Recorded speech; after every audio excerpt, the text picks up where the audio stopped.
So from WorkPage 6 aging society, we move now on to WorkPage 7 sustainable consumption. I think we worked in different methodologies. The way we did it in our group was that we had a number of actual stakeholders or target groups we want to communicate to, and a project manager. And every project manager sat down individually with one of the target groups. And we were first trying to see what are their needs and what synergies could they be, and how could they actually make use out of TA results, out of TA processes, because it's something you cannot take for granted. You need to build a common understanding together. So from this, we distributed some roles. So we have the EU administration, the Commission, we have journalists, we have local politicians and administration, we have general citizens, that means citizens that would not participate in the general public, NGOs, and yeah, that's all. And so we started discussing different tools, different features of communication with those groups. I must say that it's probably not representative for all NGOs, for all local administrations, for all journalists, but at least we came to make clear choices of one tool or several tools, and didn't want to do everything.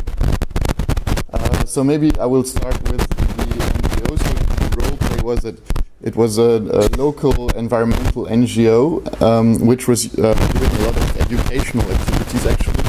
And so the feedback they could get was to have feedback on different other tools they could use. And later on discuss with a broader spectrum of target groups. And if we want to communicate to them, because they often lack resources, instead of inviting them, we should invite ourselves into some of the events they maybe hold and to places where they are anyway, so that we can really maximize the resources. On the EU administration, the tool we used was many workshops and discussion groups, meetings.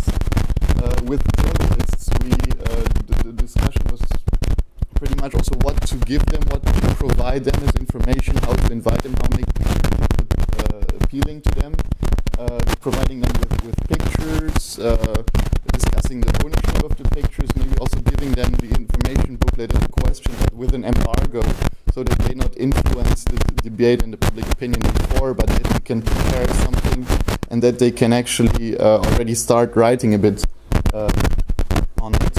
Then there were, of course, different types of journalism: daily newspapers, weekly newsletters, more analytical ones, more brief ones, so you have to adapt a bit to that.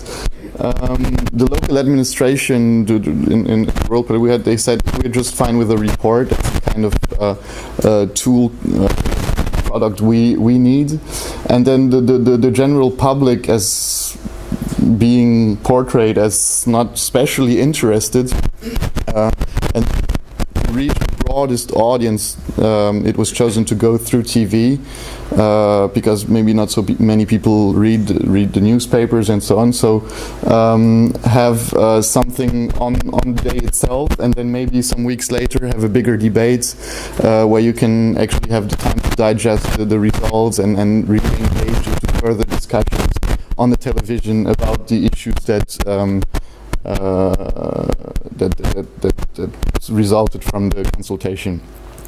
Regarding the time line of those different communication activities, there's actually in the preparation phase a lot of informal, very personal discussions, as we did when we were setting the agenda and framing the issue by meeting people from the EU level, trying to fit to local demands, trying to see, okay, what is the agenda of NGOs, trying to foster and foresee upcoming cooperations with local policymakers, local administrations, and then create an interest also for the result, not just wait to have the result, but anticipating on the results, creating interest, also at the national and local level, because the questions are mainly focused on the European level. Then,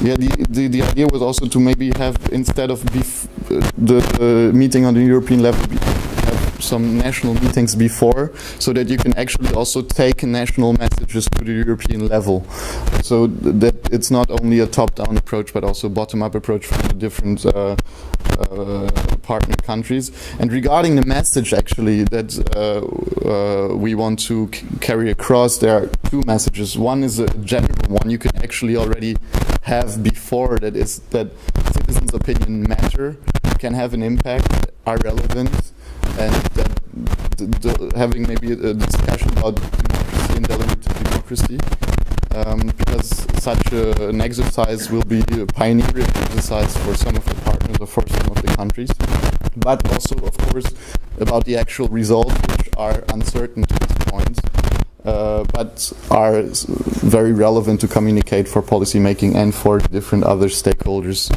as well.